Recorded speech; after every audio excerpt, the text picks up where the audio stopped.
Call this meeting of the Board of Civil Service Trustees to order for December the 14th, 2011. Have announcements been made in compliance with the open meeting laws? Yes. Thank you. Roll call been taken. Evelyn Beals. Priscilla Rocha. Malcolm White. Andy Spurlock. Okay, we will be moving to number 2, announcements. Number 3, public comments during the portion of this agenda must be limited to matters of the agenda for action. If you wish to be heard, give your name for the record. The amount of discussion as well as the amount of time any single speaker is allowed may be limited. Are there any public comments? Ed Bellinger. Ed Bellinger, please. Come on up.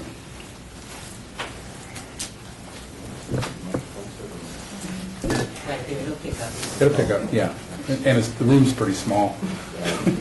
I'm here today. First of all, thanks for taking the time to let me be heard. I filed an appeal as pursuant to your guys' civil service rules on this battalion chief's exam, and I'm here to see where we're going with that. Mr. Bellinger, if I may, Yes, sir. this portion is for things that are on the agenda, Okay. and that is not on the agenda. So we will, there's a second citizen's participation On agenda on number number 8. 8 that Okay. you can, but they cannot take action on it because it's not on the agenda. Okay, I'm sorry, I saw it on the computer website, and it showed it on there as being number 3, so. So if you'd like a current agenda or the agenda that represents public comment, the number 3 that you're referencing will give you that, just so you can follow along with the agenda. But as mentioned, it says this portion of the agenda must be limited to matters on the agenda for action. So are there any items on the agenda for action that the public would like to speak about? Okay, hearing none, we'll move to number 4 for possible action for approval of minutes by reference of the regular meeting of November the 9th, 2011 and November 23rd, 2011. I'll make a motion to approve number 4 for possible action to approve the final minutes. Second motion. Motion has been made and seconded. Any discussion? Hearing no discussion, all in favor? Aye. Aye. Hearing any nays? Hearing no nays, the motion passes. Number 5, discussion for possible action to extend eligibility list for construction inspectors, promotional through records technician part-time open. I'll make a motion to approve number 5, discussion for possible action to extend the eligible lists for construction inspector on through records technician, part-time open. Second motion. Motion been made, second, any discussion? All in favor? Aye. All opposed? The ayes have it, the motion passes. Item number 6, discussion for possible action to certify job descriptions for Siegel Class Comp Construction Project Representative revised through Senior HVAC Technician revised, as posted.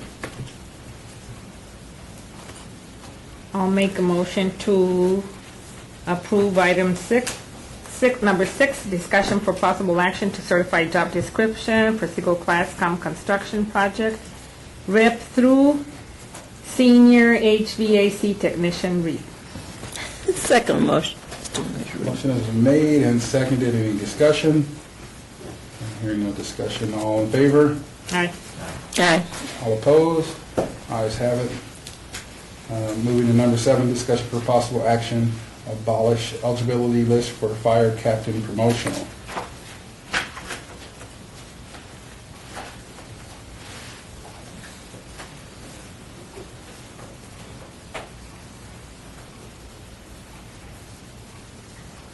Is there a discussion? Any discussion? What eligibility, this is discussion, any eligibility list, what's the eligibility? How long has this been standing? I'm Glenn Coons, a senior personnel analyst. It's been a year. The list is a year old, and it's due to expire next January 13th of 2012. and we will be approving, or we will be asking to certify the new captain's list at our next meeting in July 11th, 2012. January. A new list. Yeah, a new list. We just completed our testing. Okay. I'll make a motion to approve item 7. It's the action to abolish the eligible list for fire captain. Second motion. Motion has been made and seconded. All in favor? Aye. All opposed? Ayes have it. Here we're moving to item number 8, citizens' participation. Public comment during this portion of the agenda must be limited to matters within the jurisdiction of the board. No subject may be acted upon by the board unless that subject is on the agenda and is scheduled for action. If you wish to be heard, give your name, for the record, the amount of discussion or any single subject, as well as the amount of time any speakers allowed may be limited. This is the portion where if you'd like to speak, you can speak on any matters within our jurisdiction of the board. This would fall under you, number 8. Yes. Thank you. My name's Ed Bellinger, fire captain. Like I said, I apologize. I saw that my appeal was going to be heard today. It was actually last meeting. Okay, it was dated for continued today. to January 11th of 2012, so Commissioner Stein didn't come here. Okay, I didn't see that. I apologize. I saw it on there, so would you like me to come back on that day then? That's when it's scheduled. You can use any time you'd like during this portion of number 8 to. Okay, But remember that they can't act on it. sure, I understand that. I sent in an appeal, written appeal to Dan Powerwater. And I basically brought up 3 distinct civil service violations that I felt. I wasn't allowed applicable time to go over my entire exam, as under civil service rules, section 5, subsection H. I also sent in copies of questions that I actually got right through correspondence, where I missed promotional exams, and proved they were right through correspondence, where I was taking away points that I should have got. I got an apology basically from HR saying that it wouldn't happen again, but it was a little late. It was after the testing factor. Basically, I came here today just to tell you that, I'm counting on the Civil Service Board. If nobody can look out for our rights, then who can? And I felt strongly about how this last exam went down. I saw a lot of things that I just thought were inappropriate. There was a lot of mistruths that were unspoken. I wish Chief Mermonis was here today, because I don't want to say things without him present. But I didn't have a chance to rebuttal. I was limited to 5 minutes. I spoke my piece and sat down, and then he went on for 45, 50 minutes. And there were several things that, like I said, we have never, ever went out of state. I take that back. We always went out of state for a test as company officer or higher. We have never hired a local company that had ties with people in the valley. Second and third generation firefighters that are on this job, where their parents are chiefs on departments locally that ran this test. Also, the committee, he said somebody had to write it. Well, that's not entirely true. There was 5 people on the officer development program. They were hand-picked. There's a big difference there. We had to learn what they wrote, their verbiage. I quoted a couple case laws from other departments that were sued for the exact same thing, for breaking those violations. I simply want a fair, equal playing field for everyone. And you're on the agenda for... And I'm on the agenda for that. And so I filed the appeal. I just wanted to make sure that it was, taken into consideration, and those are my concerns. I know there's a lot of concerns on the captain's test as well. I'm surprised that there's nobody here. I was also found out there was points awarded to people that didn't even go down to appeal points. I was also told that the last question on the exam was thrown out. I don't know this. These are things that only HR can tell me. I also felt that, and no disrespect to you, Ms. Cummings, that Tom Miramontes, Chief Miramontes alone, was the appeal committee, and he picked and chose, and he proclaimed himself as an expert and felt he could do that, and then he looked it over with Glenna. I find that very hard for Glenna to look over things in fire science on questions that I think are equally correct. I don't know what her background is in fire, but I think I can put up a good argument on a lot of the questions. I didn't get to finish the exam and finish the last 13 questions. Thank you for your time. All right, thank you. And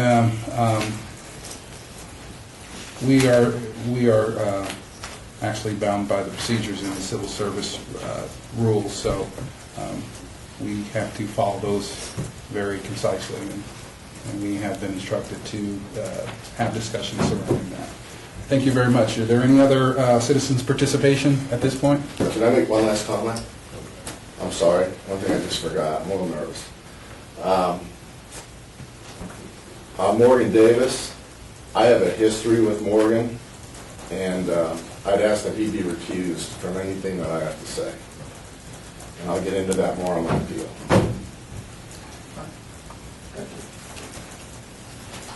Can I speak for a minute? Yes. Go ahead. I'll try and be brief. I'm Doug Johnson, I'm the battalion chief of the city. I'm also Captain Bellinger's supervisor. And, you know, I've been to this board, this is my second time coming to the board with an issue of promotional testing. Excuse me.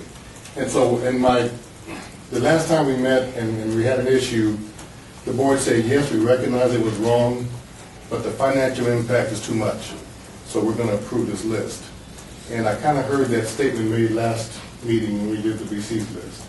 And so I questioned, you know, what our purpose is. And as I looked through the civil service rules, and I saw the purpose of the civil service board, and it wasn't to protect the budget of the city.